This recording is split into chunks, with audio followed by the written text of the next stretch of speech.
अस्सलाम वालेकुम and hi everyone. बच्चों, कल हमने केमिकल काइनेटिक्स को फिनिश करा और आज हम स्टार्ट करने वाले हैं यूनिट 7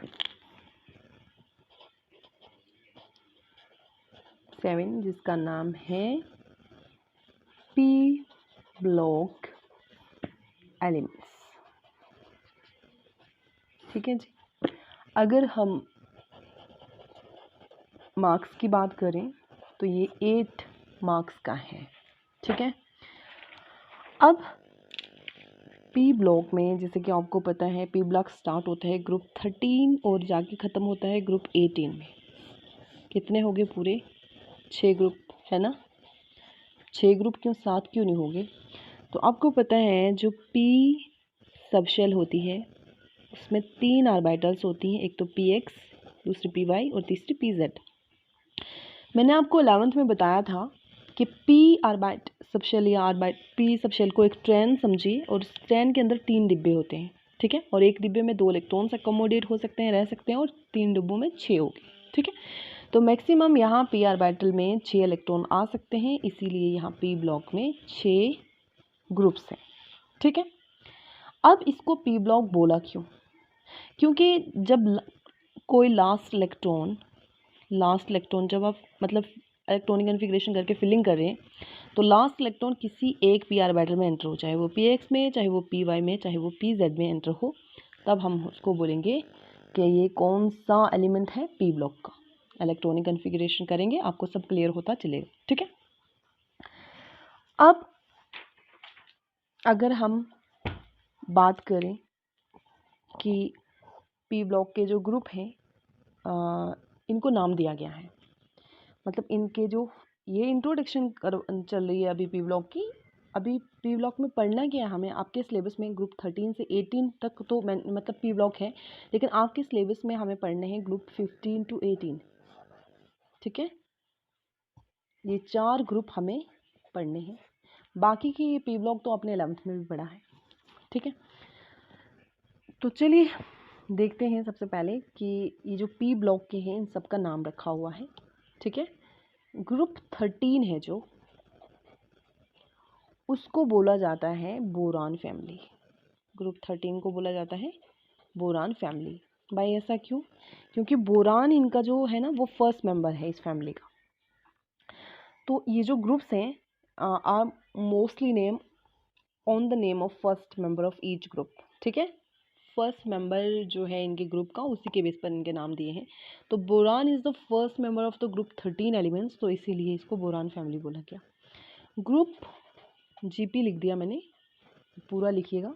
ग्रुप 14 जो है कार्बन फैमिली, क्योंकि carbon is the first member of this group 14, तो कार्बन फैमिली। ठीक है। ग्रुप 15 को बोला जाता है नाइट्रोजन फैमिली, क्योंकि नाइट्रोजन जो है ये फर्स्ट मेंबर है इस फैमिली का। ठीक है। ग्रुप 16 को बोला जाता है ऑक्सीजन, इसका फर्स्ट मेंबर है, तो ऑक्सीजन फैमिली। हम अच्छे से निमोनिक और ट्रिक्स के साथ इस पी ब्लॉक को करेंगे, लेकिन उसके लिए कंडीशन ये है कि आपको पूरी वीडियो देखनी है पड़ेगी और थोड़ा टाइम देना पड़ेगा। ग्रुप 17 को बोला जाता है हेलोजन फैमिली। ठीक है। इसमें आपके आते हैं फ्लोरीन, क्लोरीन, ब्रोमीन, आयोडीन। ठीक है। ग्रुप 18 को बोला जाता है बच्चा जी नोबल गैसेस, क्योंकि ये रिएक्ट नहीं करती, शांत हैं, तो इसीलिए इनको बोला जाता है नोबल गैसेस। ठीक है। तो चलिए हम स्टार्ट करते हैं ग्रुप 15 एलिमेंट्स। ठीक है। ग्रुप 15 हमारा नाइट्रोजन फैमिली से, तो ग्रुप 15 से हम स्टार्ट करने वाले हैं, क्योंकि सिलेबस में यही है, मेंशन है नाइट्रोजन फैमिली, ग्रुप 15 एलिमेंट्स। ठीक है जी। अब इसमें कौन कौन से एलिमेंट्स आते हैं ग्रुप 15 में, चलिए देखते हैं। बहुत ध्यान से सुनिएगा। इसके जो एलिमेंट्स हैं ग्रुप 15 के वो हैं नाइट्रोजन, उसके बाद है हमारा फास्फोरस, उसके बाद है आर्सेनिक, और फिर है एंटीमनी, और लास्ट पे है बिस्मथ। ठीक है, ये ही 5 एलिमेंट कंस्टिट्यूट करते हैं ग्रुप 15 एलिमेंट्स। ठीक है, group 15 elements of periodic table. ठीक है, अब ये जो एलिमेंट्स हैं इनको, ये जो एलिमेंट्स है ना बच्चे, ये प्रोड्यूस करते हैं सफोकेशन, तो इसीलिए इनको नाइकोजेंस बोला जाता है। पी साइलेंट रहता है यहाँ पर, नाइकोजेंस। ठीक है, और इन कंपाउंड्स को बोला जाता है इस ग्रुप, मतलब इस 15 ग्रुप 15 फैमिली को नाइकोजेंस बोला जाता है। कारण क्या है? क्योंकि ये सफोकेशन प्रोड्यूस करते हैं। और उसके बाद इन एलिमेंट्स को आप इनके कंपाउंड्स को आप बोल सकते हो नाइकोमाइड्स। जो नाइट्रोजन के कंपाउंड्स होंगे, फास्फोरस के, आर्सेनिक के, एंटीमनी, बिस्मथ वगैरह के, नाइकोमाइड्स आप बोल सकते हो। और ग्रुप 15 नाइट्रोजन फैमिली को आप नाइकोजेंस भी बोल सकते हो। ठीक है, तो 2 नाम हो गए, या तो आप बोल दीजिए ग्रुप 15 एलिमेंट्स, या आप बोलेंगे इनको नाइकोजेंस। ठीक है, और इनके जो कंपाउंड्स होंगे उनको आप बोलेंगे नाइकोमाइड्स। ठीक है, और नाइकोजेंस क्यों बोला? क्योंकि सफोकेशन के कारण, क्योंकि ये सफोकेशन प्रोड्यूस करते हैं। ठीक है जी। अब अगर हम नेचर की और इनके अकरेंस की बात करें तो चलिए देखते हैं नेचर एंड ऑकरेंस। तो नाइट्रोजन और जो फॉस्फोरस है NP, नाइट्रोजन और फॉस्फोरस। हाँ, एक चीज़ तो मैं आपको बताना भूल गई, इनके symbol nitrogen, phosphorus, arsenic, antimony, Sb antimony. ठीक है, और नाइट्रोजन, फॉस्फोरस, आर्सेनिक, एंटीमनी और बिस्मथ। ठीक है, अब एंटीमनी का सिंबल Sb है। ये आपको पता है लैटिन नेम है, कुछ 11 एलिमेंट्स के पीरियोडिक टेबल में जिनको लैटिन नाम दिए गए हैं, और ये भी बताएंगे। पहले आप कमेंट सेक्शन में मुझे बताएंगे कि Sb जो इसका सिंबल है ये कौन सा लैटिन नेम है जिसे ये ड्राइव हुआ है। ठीक है, तब जाके मुझे पता चलेगा कि आप वीडियो भी वॉच करते हैं। ठीक है, तो अब याद करने का तरीका कैसे याद करेंगे भाई? देखो, नानू या नाना बोलिए, P से पापा, N से नाना, P से पापा, A से ऐश्वर्या, SB से सब, BI से बीमार मान लो। तो नाना, पापा, ऐश्वर्या, सब, बीमार। मतलब नाना, पापा, ऐश्वर्या, नाना है और पापा आपके, और ऐश्वर्या इज़ योर सिस्टर, सब बीमार। मतलब आप किसी से बात कर रहे हैं और बोल रहे हैं कि नाना, पापा, ऐश्वर्या, सब बीमार हैं। मतलब आपको कोई बोल रहा है कि हमारे घर आइएगा, तो आपने बोला कैसे आए, नाना, पापा, ऐश्वर्या सब बीमार हैं, है ना? तो सो इजी, इन सिंबल से इस तरह आपको ये सिंबल भी याद हो जाएंगे। AS आपको याद रहेगा आर्सेनिक, तो SB से आपको सब एंटीमनी का सिंबल याद हो जाएगा, है ना? और BI जो है बिस्मथ है। तो इस तरह आप पहले सिंबल लिख के फिर इनके नाम भी याद कर सकते हैं। चलो, यहाँ तक हो गया। अब जो नाना पापा है ना, ये दोनों के दोनों, जो नाना और पापा हैं, ये नॉन मेटल्स हैं। मेटल्स, नॉन मेटल, मेटलाइट्स पता है आपको, सियाने बच्चे हैं, आपको बताने की ज़रूरत नहीं है। उसके बाद ऐश्वर्या और सब, ये दो हैं, ये मेटलाइट्स हैं। ठीक है, मेटलाइट्स।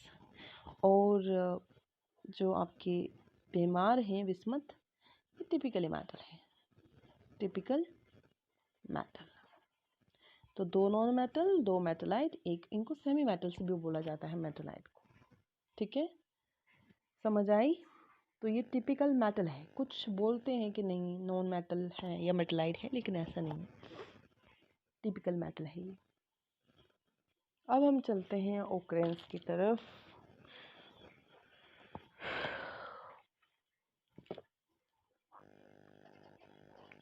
ठीक है, अब सबसे पहले नाइट्रोजन, फिर जाएंगे फास्फोरस, फिर जाएंगे आर्सेनिक और एंटीमनी। ठीक है, चलिए नाइट्रोजन की अगर हम बात करें तो ये फ्री स्टेट में डायटोमिक गैस के तौर पर एग्जिस्ट करता है। डायटोमिक मतलब N2, ठीक है, N2 गैस एग्जिस्ट करता है। और ये अगर हवा में देखा जाए तो 78% जो बाई वॉल्यूम ऑफ एयर ये कंस्टिट्यूट करता है। ठीक है, उसके बाद ये कंबाइंड स्टेट में एग्जिस्ट करता है, फ्री स्टेट में भी एग्जिस्ट करता है N2 die atomic gas N2 की फॉर्म में, और कंबाइंड स्टेट में भी एग्जिस्ट करता है। अब कंबाइंड स्टेट में ये किसकी फॉर्म में एग्जिस्ट करेगा? ऑक्साइड की फॉर्म में। ऑक्साइड्स जैसे कि नाइट्रोजन ऑक्साइड, उसके बाद नाइट्रोजन डाइऑक्साइड, फिर नाइट्रोजन ट्राइऑक्साइड, फिर नाइट्रोजन टेट्राऑक्साइड और नाइट्रोजन पेंटाऑक्साइड एक्सेट्रा। ठीक है, और नाइट्रेट्स की फॉर्म में भी एग्जिस्ट करता है। नाइट्रेट्स NO3 नेगेटिव को बोला जाता है। और उसके बाद नाइट्राइट्स की फॉर्म में भी एग्जिस्ट करता है NO2 नेगेटिव। ठीक है, ये नाइट्रेट्स जो हैं ये NO3 है और नाइट्राइट्स जो है NO2 है, बाकी नेगेटिव तो दोनों पे हैं। ठीक है, उसके बाद फर्टिलाइजर्स, नाइट्रोजन बेसिस एक्सेट्रा ये सब में होता है। दूसरी अगर फास्फोरस की बात करें हम, तो फास्फोरस जो है ये बहुत रिएक्टिव एलिमेंट है और ये इसीलिए ये एग्जिस्ट करता है कंबाइंड स्टेट में। ठीक है, बहुत ज़्यादा रिएक्टिव है, रिएक्ट कर जाएगा अगर फ्री स्टेट में होगा, इसीलिए ये कंबाइंड स्टेट में होता है। और कंबाइंड स्टेट में किस में होता है, मतलब किसके साथ कंबाइन करता है? ये मिनरल्स में होता है, जैसे फास्फोराइट। ठीक है, फॉर्मूला है Ca3PO4 होल ट्वाइस। ठीक है, उसके बाद जैसे बहुत सारे और भी इसके मतलब और भी बहुत सारे मिनरल्स में पाया जाता है, जैसे कि क्लोरो एपेटाइट। ठीक है, उसमें 3 टाइम्स Ca3 होता है, PO4 होल ट्वाइस और CaF2। ठीक है, उसके बाद जैसे क्लोरो लिखा है तो फ्लोरो भी होता है, फ्लोरो एपेटाइट। ठीक है, 3 टाइम Ca3PO4 होल ट्वाइस और यहाँ पर Cal2 है, CaCl2, यहाँ पर CaF2। ठीक है, उसके बाद जो फास्फोरस है ये मेन कंपोनेंट है, आपको पता है, बोन्स और टीथ का। ठीक है, और ये बोन्स का ऑलमोस्ट 60% जो है, 60% जो कंस्टिट्यूट करता है बोन्स का मास। ठीक है, ये फास्फोरिक एसिड की फॉर्म में भी एग्जिस्ट करता है और ऑक्साइड की फॉर्म में भी। जैसे ऑक्साइड मतलब जैसे P2O5, P4O10 वगैरह की फॉर्म में। ठीक है, और उसके बाद ये फॉस्फोरिक एसिड जैसे H3PO4। ठीक है, अब आर्सेनिक की अगर हम बात करें तो आर्सेनिक जो है ये बहुत कम मिकदार में पाया जाता है, मतलब ट्रेसिस में। और जो इसके कॉमन और हैं वो जैसे कि हैं आर्सेनोपाइराइट FeASS। ठीक है, और आर्सेनिक ऑक्साइड AS2O3। ठीक है, और ऑरिमेंट भी होता है S2S3 वगैरह। अब एंटीमनी और बिस्मथ की अगर बात करें तो ये भी ट्रेसेस में होते हैं। ठीक है, और जो बिस्मथ है वो एग्जिस्ट करता है। चलिए, अब जो एंटीमनी है उसमें स्टिबनाइट Sb2S3 वगैरह में एग्जिस्ट करता है और एंटीमनी ऑक्साइड Sb2O3। बिस्मथ की बात करें तो बिस्मथ जो है ये बिस्मथ ग्लैंस Bi2S3 और बिस्मथ ऑक्साइड वगैरह में एग्जिस्ट करेगा, जैसे कि Bi2O3। ठीक है, तो अब हमारे पास ये थोड़ी इंट्रोडक्शन हमने कर लिया। अब हमारे पास रह गए हैं इनके general characteristic of nitrogen family, तो वो हम नेक्स्ट लेक्चर में करेंगे। आप पूरी वीडियो वॉच करिए और वॉच करने के बाद अगर कोई फीडबैक देना चाहो या फिर आपको कुछ समझ नहीं आ रहा वो भी बताएं, आ रहा है तब भी बताएं कमेंट सेक्शन में। और ज़रूर बताइएगा कि जो SB है ये लैटिन नाम इसका क्या है। ठीक है, एंटीमनी जो है, वैसे तो अब आपको थोड़ी सी हिंट भी मिल गया है बीच में। ठीक है, वीडियो में जो सुन रहे होंगे उनको पता चल गया होगा। तो चलिए आज का लेक्चर हम यहीं फिनिश करते हैं। Thank you.